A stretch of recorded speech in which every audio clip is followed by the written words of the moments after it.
কত কষ্ট করে খাচ্ছি।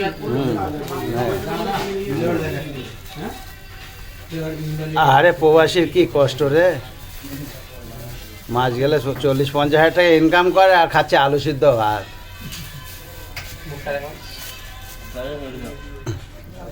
আবার কি ওটা কি ডাল, এটা এটা আবার কি স্পেশাল, এটা আবার কি?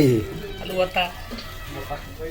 আরে ভগবান, এই খেয়ে তোরা দেশে পয়সা পাঠাচ্ছিস?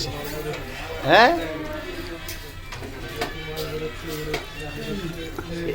এইসব খাবার খেয়ে তোরা দেশে পয়সা পাঠাস?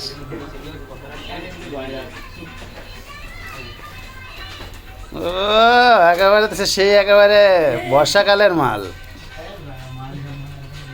হ্যাঁ, ফটাফট খেয়ে নে, পেটটা ভরে খা।